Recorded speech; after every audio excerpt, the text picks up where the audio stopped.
voilà, cette vidéo commence avec un exemple de comment tu peux utiliser ce filtre ND de chez Nissi. Grâce à ce filtre, j'ai pu shooter toutes ces images à f2.8 avec mon Sony A7S III.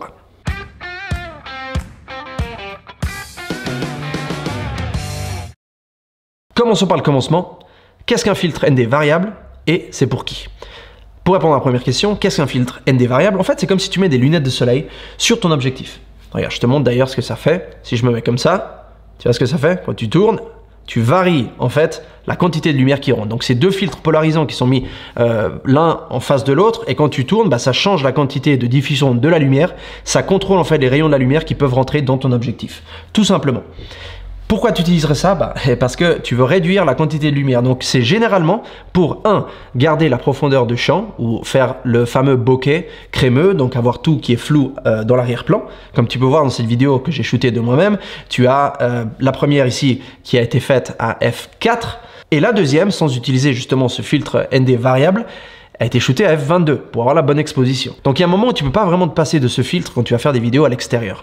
Et ça, c'est la raison pour laquelle je dis que ce genre de filtre, c'est pour des vidéomakers, donc des gens qui filment, et pas pour des photographes. Pour un photographe, j'irais plutôt avec quelque chose comme ça. Donc c'est toujours Nissi, enfin, ça c'est la petite poche, et tu peux mettre justement ces filtres rectangles ou carrés qui te permettent de contrôler la quantité de lumière qui rentre dans l'objectif, et tu peux en mettre plusieurs l'un sur l'autre. Tu peux mettre des filtres graduels comme celui-ci, alors qu'avec ça, eh ben, tu peux pas. Voilà. L'autre raison pour laquelle tu utiliserais ce genre de filtre variable, c'est pour maintenir le double de tes images par seconde, ce qui est une règle, la règle des 180 degrés. Ce qui veut dire que si tu shootes par exemple à 25 images par seconde, ton obturateur devrait être 1/50e de seconde. Si tu shootes à 50 images par seconde, tu devrais avoir un obturateur qui est à 1/100e de seconde. Voilà. Donc ça, c'est toujours pour maintenir le double. Si tu n'utilises pas ça, ben, tu pourras pas faire ça parce que tu vas à l'extérieur, il y a beaucoup de lumière qui rentre, tu essaies de descendre l'ISO, c'est pas suffisant, donc à ce moment-là, tu utiliseras l'obturateur. Une autre raison qui est peut-être un peu plus technique pour laquelle tu utiliserais ce genre de filtre ND variable, c'est parce que certains profils de films, par exemple avec le Sony A7S III, on a le S-Log 3. Le S-Log 3 a deux ISO natifs, tu as 400 ISO et tu as 12800 ISO. Donc des fois, tu te retrouves dans une situation où tu arrives à mettre par exemple 8000 ISO, donc en faible luminosité, et il te manque juste un tout petit peu pour arriver à 12800 d'ISO en fait, pour obtenir l'ISO natif et n'avoir aucun bruit. Donc ce que tu peux faire dans ce cas-là, c'est que tu montes à 12800 et tu réduis ce stop ou deux de lumière grâce à ce filtre ND variable. Et ça va te permettre d'enlever le bruit que tu aurais autrement grâce au fait que tu as pu monter à son ISO natif. Voilà, donc ça c'est une autre petite raison pour laquelle tu utiliserais ce genre de filtre. Nissi te donne des choses en plus, telles que cette petite pochette que tu vois là. Ça a l'air tout bête, hein, ces petites pochettes, mais je t'assure qu'avoir ça, c'est très très utile. Par exemple, sur ce clip que j'ai filmé derrière les coulisses il y a environ 2 semaines en arrière, j'avais besoin de filmer un tout petit peu à l'extérieur et le reste du temps, ce que j'ai fait, c'est que j'ai mis mon filtre ND dans sa pochette et je l'ai gardé dans mon sac. Ça m'a permis de ne pas me préoccuper sur le fait qu'il soit rayé ou autre et savoir qu'il n'y aura pas de poussière qui va rentrer, etc. Donc c'est très bien venu. Il y a une couche qui s'appelle Nano Coating Protection qui est résistante à l'eau. Donc ça veut dire que même si tu as des petites gouttelettes de pluie, etc. qui vont se poser dessus, tu vas pouvoir les nettoyer facilement, ça va pas laisser de traces et ça va pas endommager ton filtre. Il y a un petit manche, je l'appellerai un petit manche ici sur le côté, qui te permet justement, comme je t'ai montré tout à l'heure, de faire ce genre de mouvement facilement quand tu as ton filtre ND sur ta caméra. C'est un petit détail, mais je trouve ça très utile quand tu as ça sur ton objectif et que tu as plein de choses branchées, connectées sur ta caméra et que tu puisses juste savoir exactement où il est et faire ça sans le moindre souci. Il a un cadre très fin, donc c'est un peu plus d'un demi-centimètre, donc une fois que tu le mets dessus sur l'objectif, tu le vois presque plus. Et la qualité, c'est du verre optique de très haute qualité. Chez Nissi, ils font des très bons produits. D'ailleurs, j'en ai vraiment beaucoup, tu vois, je t'en ai montré tout à l'heure, mais j'ai pas mal de produits de chez Nissi et optiquement parlant, c'est la classe.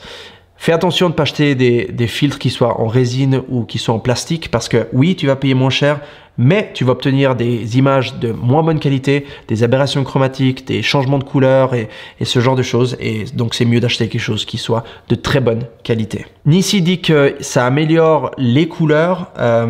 Je sais pas si c'est vrai ou pas, mais ce que je peux dire, c'est que personnellement, j'ai pas remarqué de changement de couleur lorsque j'utilise ce filtre. Les images sont très bonnes, la qualité qui en sort est très bonne et c'est très fidèle à ce que ce serait sans utiliser ce filtre. Donc je pense que c'est vrai. Il n'y a pas l'effet X ou l'effet à croix, je sais pas si ça s'appelle comme ça en français, mais en fait ça veut dire que quand tu utilises un objectif qui est très large, généralement et souvent sur certains filtres de moins bonne qualité, tu auras une espèce de X qui va se former comme ça autour, dans les côtés de l'image, et ça va en fait rendre l'image inutilisable. Je te montre quelques exemples pendant que je t'explique ça, comme ça tu peux voir un petit peu comment ça serait.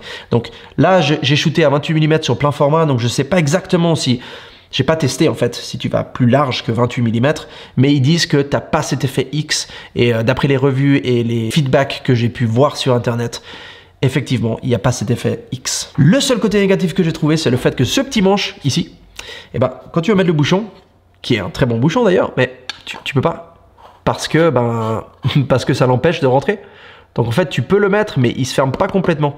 Ça, c'est un petit peu embêtant parce que c'est ou l'un ou l'autre, ou sinon à chaque fois tu dois le mettre, l'enlever, et puis c'est très très fin. Et voilà, donc généralement, je me retrouve à mettre le manche dans la petite four en plastique. Je mets ça dans la pochette et j'utilise presque jamais à cause de justement ce fait. Voilà, j'espère d'avoir répondu à toutes tes questions. Si tu en avais, n'hésite pas, si tu en as d'autres, à les écrire dans la section des commentaires ci-dessous. J'y répondrai avec grand plaisir.